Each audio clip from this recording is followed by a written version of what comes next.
गुड़हल के पौधे पे फ्रेंड्स अगर आप लोग को सैकड़ों कलियां चाहिए तो ये एक खाद आप डाल के देखिए, उसका रिज़ल्ट आपको बहुत अच्छा मिलेगा। गुड़हल के पौधे पर अगर आप ये जो फरवरी का मंथ है इस टाइम में आप उसकी स्पेशल केयर करेंगे तो बिलीव मी आने वाले टाइम में लगातार आपको आपके पौधे पे फ्लावर्स मिलते रहेंगे, फ्लावर्स काफ़ी बड़े आएंगे। तो ये क्या चीज़ है, कैसे देना है, सब कुछ इस वीडियो में। तो चलिए वीडियो को स्टार्ट करते हैं। Hey guys, this is Shagufta and you are watching my new garden. देखिए फ्रेंड्स, गुड़हल आपका एक समर ग्रोइंग प्लांट होता है। अब ये जो बसंत ऋतु यानी जो फेब का टाइम है, सभी परमानेंट प्लांट की ग्रोथ, जो पौधे आपके डोरमेंसी में थे वो भी डोरमेंसी से बाहर आ रहे हैं, पौधे में नई नई ग्रोथ स्टार्ट हो रही है। तो कुछ 3 या 4 ज़रूरी चीज़ें आपको बताऊंगी, जो काम अगर आपने अभी तक आपके पौधे में नहीं किए हैं तो ये काम अगर आप फरवरी के महीने में कर लेते हैं तो बिलीव मी उसका रिज़ल्ट आपको बहुत अच्छा मिलने वाला है। फ्लावर्स आने वाले टाइम में लगातार मिलते रहेंगे।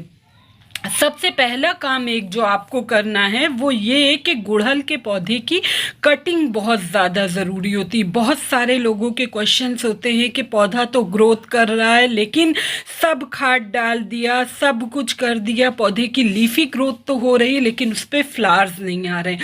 तो इसके लिए फरवरी के टाइम में मैंने देखिए कुछ 8 से 10 दिन पहले मेरे पास जितने भी गुड़हल के पौधे थे, चाहे वो हाइब्रिड रहे हों, चाहे वो आपके देसी हों या फिर किसी भी तरह के, मेरे पास जितने भी गुड़हल थे मैंने सबकी कटिंग कर दी। जब आप गुड़हल के पौधे की प्रॉपर कटाई छटाई, पौधा आपका कितना बड़ा है उसके अकॉर्डिंग आपको कटिंग करना है। जब आप इनकी कटिंग करेंगे तो इनमें लगातार कलियां बनती रहेंगी, फ्लावर्स का कलर बहुत खूबसूरत आएगा। तो ये एक काम आप अपने पौधे में ज़रूर करें। कलियां छोटी हो रही हैं, पत्ते सिकुड़ रहे हैं, तो उन सभी प्रॉब्लम से अगर आप बचना चाहते हैं तो फरवरी की शुरुआत में, मतलब फरवरी के महीने में अगर आप पौधे में अच्छी ट्रीटमेंट करेंगे तो लगातार आप इनसे फ्लावर्स लेते रहेंगे। मान लीजिए अगर आप आपके पौधे की अभी कटिंग नहीं करते हैं, आप सोचते हैं कि बिना कटिंग के भी काम हो जाएगा, तो मैंने ये अपना नोटिस किया है कि ये काम आप जब नहीं करेंगे और आप उसी गमले में पौधे में लगातार जब खाद देते रहेंगे और कटाई छटाई नहीं करेंगे तो उसका रिज़ल्ट क्या होगा कि पौधा अच्छे से ग्रोथ नहीं कर पाएगा। तो कटाई छटाई मैंने देखिए जहाँ जहाँ से कट किया था सभी पौधे आपके साथ शेयर कर रही हूँ। ये सब आप जो कुछ कुछ पत्ते पीले देख रहे हैं फ्रेंड्स, ये इनके पुराने पत्ते हैं। मैंने कटाई छटाई, मैंने क्या किया था, पहली बात तो ये कि मैंने ऊपर से, मेरे पौधे बहुत लंबे लंबे हो गए थे तो मैंने उनको उनके हिसाब से हार्ड प्रून कर दिया।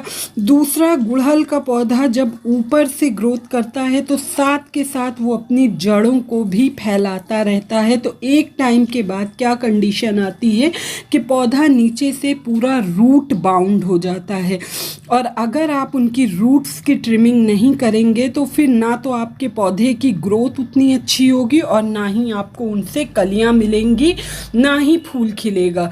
तो मैंने रूट्स को सब निकाल के अच्छे से 50% तक मैंने रूट्स कट कर दी।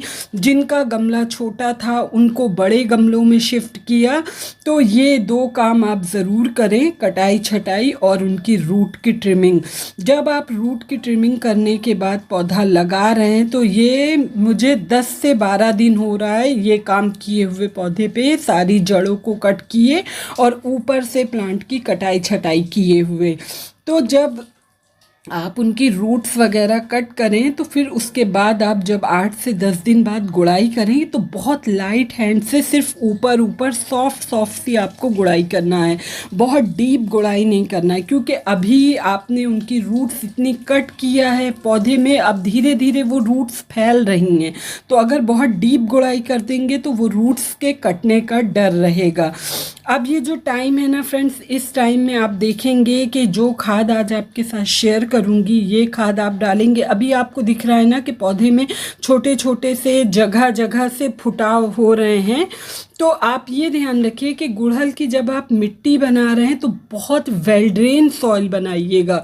इसकी मिट्टी बनाने के लिए आप देख रहे हैं मेरी मिट्टी कितनी भुरभुरी है। तो जब आप गुड़हल की मिट्टी बना रहे हैं तो मिट्टी बिल्कुल चिकनी नहीं होनी चाहिए, भुरभुरी मिट्टी होनी चाहिए।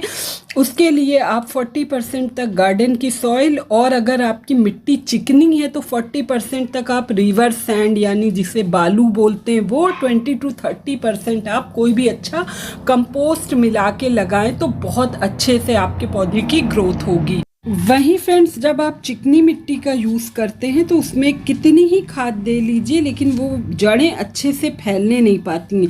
तो देखिए ये 10 से 12 दिन के बाद का रिज़ल्ट है रिपोर्टिंग के बाद। आप पौधे को कुछ अच्छा खाद दीजिए।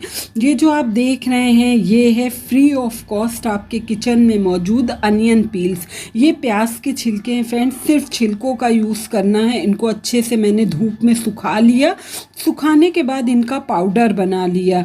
ये बहुत ही अच्छा, हवा बहुत तेज़ चल रही है, ये बहुत अच्छा पौधे में स्पेशली आपके गुड़हल के पौधे को या फिर गुलाब को ये प्याज के छील जो अनियन छिलके हैं, जो अनियन पील्स फर्टिलाइज़र है, ये बहुत ज़्यादा पसंद होता है। फुली ऑर्गेनिक होता है, इसका पौधे में कोई नुकसान नहीं होता। आप इसे 15 से 20 दिन में एक बार पौधे में ज़रूर डालें तो ये न्यू ग्रोथ को बहुत तेज़ी से बढ़ाएगा। साथ के साथ जो आप ये दूसरा पाउडर देख रहे हैं फ्रेंड्स, ये है आपका माइक्रो न्यूट्रिएंट और फुली एनपीके से भरपूर मस्टर्ड केक का ये आपका पाउडर है।